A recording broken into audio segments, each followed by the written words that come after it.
there is something to be said about throwing 3 picks and having a great fourth quarter. Flacco is just, I think you said it, he's an adult.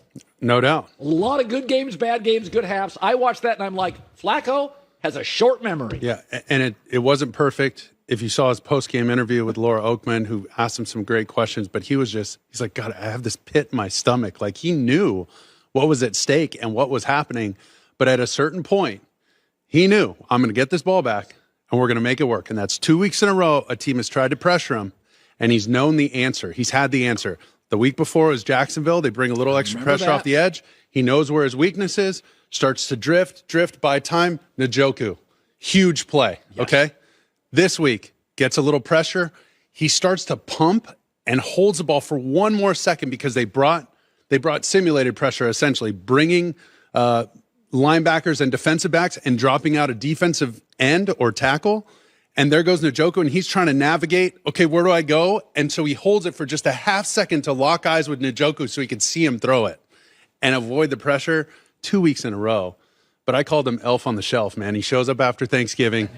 Suddenly the house is in order. Right. Everybody's on notice. The kids are behaving. You know what I mean? Because they report to Santa. They got their magic, and his magic is his instant credibility because he's been there before. And everybody respects him.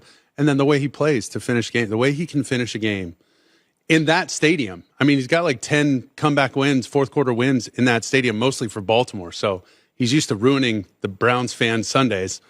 This time he gave them 2 Sundays in a row that were amazing. But yeah, and I think it's a younger league, and so when you bring on these elder statesmen, I think there is a certain gravitas to him walking in the room, and everybody's 100%. like, everybody's on notice. Oh man, he knows what it looks like. I'm following him. You know what I mean? But they had the Hail Mary before halftime. Did you see that? Justin Fields gets absolutely pummeled by Zadarius Smith late. That's a free play. That's a 15 yards free untimed down before halftime that they missed.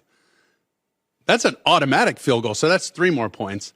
Then when you go to the fourth quarter, they have a 10-point. Well, let's go big picture here first. Okay. And I had to write some of these notes down because there's a lot. Because Chicago, this was a big game for them. That's a huge game for Chicago, but of 70 plays, they ran 70 total offensive plays. 18 of these plays are third downs, 2 of them are fourth downs. So that leaves you 50 plays that aren't third or fourth down. Those are normal down and distance, first and second down.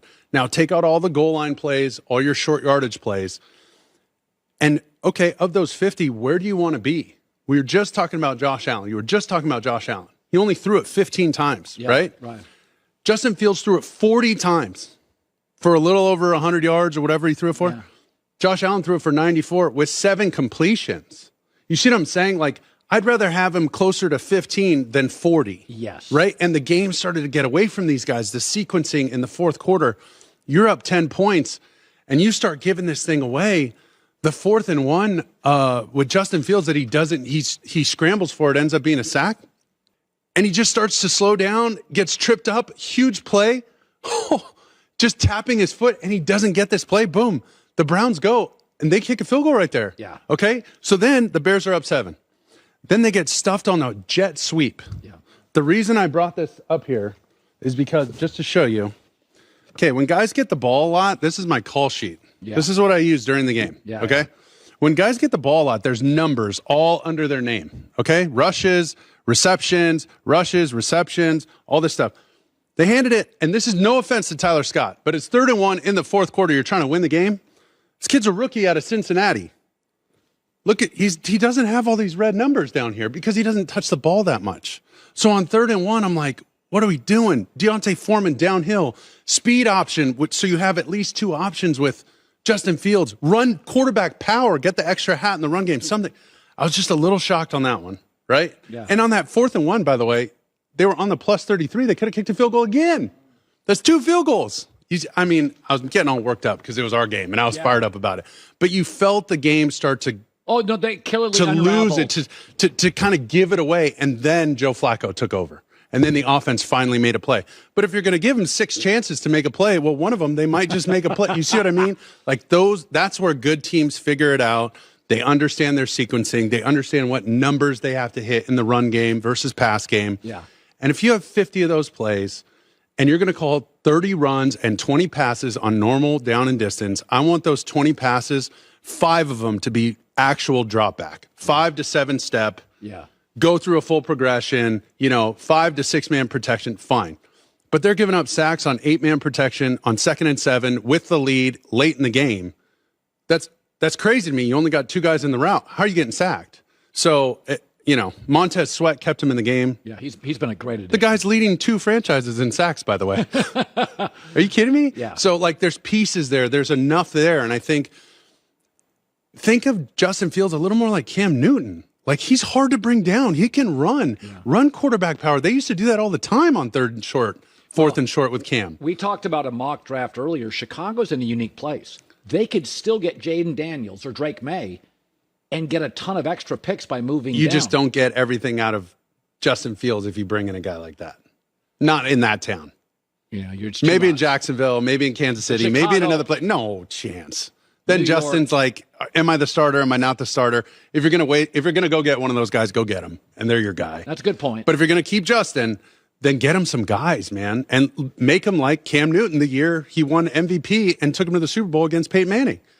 Put players around him, stack the defense, keep getting pass rushers to give him the ball back. And he's going to have to run the ball a lot. That's what they did the last 3 games, and that's why he was so effective. But when he goes for over 100 yards rushing, good luck.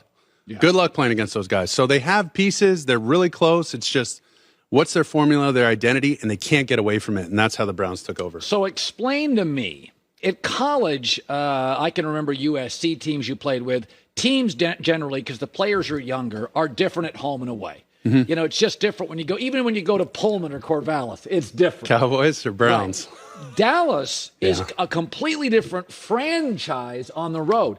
Now, I've argued that as the league's gotten younger, and Dallas is a glamour franchise, the minute they win, all these shows talk about them. And all those young guys are feeling it. Right. And that's a little bit of it. It's like Texas football or USC football. You win, you're on shows. Sure. You can win a lot of games in Jacksonville and nobody cares. Otherwise, I can't figure out Dallas. How are you this great here and this bad here consistently? Well, I think Buffalo just took the fight to them. I mean, they it's one of those things where when they're at home, they're a little nasty too. When it gets late, when it gets cold, Josh Allen seems to turn it on, protects the football. That was the biggest thing for Buffalo. They had been giving away games routinely. You know what I mean? He throws 3-4 picks in a game. It's like, come on, man.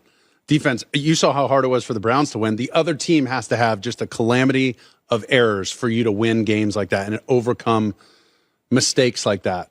Buffalo didn't do it, and they ran it right at him. They ran it at him multiple different ways with Josh Allen, with James Cook. It was, you could tell Joe Brady had the game plan he wanted. He saw where the Cowboys were vulnerable in the past, said, this is what we're going to do. We're going to invite him in. It's going to be a little cold, a little different. We're going to be playing outside in our kind of place, in a blue-collar, Rust Belt kind of place. Yeah. All right? We're going to let him in the tunnel. We're going to lock the door, slap him around for a couple hours, and then tell him when to leave. That's kind of how you have to play those guys. When you see a team with a lot of flash, when we got to beat them up physically, this is going to hurt them. It's got to hurt them. It's going to hurt us, but it better hurt them more. Yeah. And you could tell they just had the physical game plan, and it got away from the Cowboys, right? They weren't able to jump out to that lead. They weren't able to stack points at the end of the first half and opening the third quarter like they've done before. And that's how they kind of lap a team, and then just they're off to the races, and all you see is the back of their jersey. Like, dang, how do we catch these guys? They're too good. So it was just the way the game shook out. But Joe Brady had an excellent plan for that game. Before we get to tape on the other side, we were talking about Christian McCaffrey. I'm old enough that I remember Walter Payton, and then there's Barry Sanders and his elusiveness. McCaffrey has the ability to make cuts without slowing down. Oh, yeah. While he's accelerating. So he's accelerating into the cut. So he's so quick. I don't know. When you watch him, he could be a receiver in this league, I think. No doubt. And he's been healthy. Every time he touches the ball, look out. He's got the home run threat. But him and Brock Purdy, it's like, I mean, say what you want about Brock. Oh, he's a system guy. He's this, he's that. He knows where to get the ball. Yeah. And it comes out on time. And he anticipates these throws so these guys can run after the catch. He gets them in and out of plays, good plays, potentially bad plays, dirts the ball when he's supposed to, and gets them in the right position. And then when you have a guy like C-Mac, he knows, man, just feed him the ball. It's Kobe and Shaq, man. Just feed him the ball. Whatever, something good's going to happen when that guy touches the ball. I'm just curious about this MVP race. Like, are they going to split votes? Well, that's what's going to happen. And then Lamar saying, Lamar Jackson, fine. I'm just telling you, and I've gotten heat for this because I'm a Stafford supporter. But if he gets his team in the playoffs, the Rams. Come on now. Are you kidding me? No, I think those votes might split. He might go right down the middle. 7-10 so bowling alley split. You've done Rams games this year. Plenty of them. I have seen McVay. They should have won that Baltimore game. Oh, I know. That was just a letdown. This is one of the best coaching jobs I've ever seen. And he should be Stafford should be runner-up for MVP, and McVay should be, runner-up for Coach of the Year. Because nobody 4 wins, 5 wins, or whatever they were projected early in the year. Now, who knows? They got a game Thursday night against New Orleans, who just beat up on the Giants. So, this whole thing is coming down to the very, very end, which makes it amazing for us and the players and coaches in the league. But I don't know, man. There's something to be said about Stafford. Hi, everybody. Thanks for watching. Subscribe here to get the latest from the show. Also, be sure to check out more of the best clips from The Herd or go watch a few segments from other shows on FS1.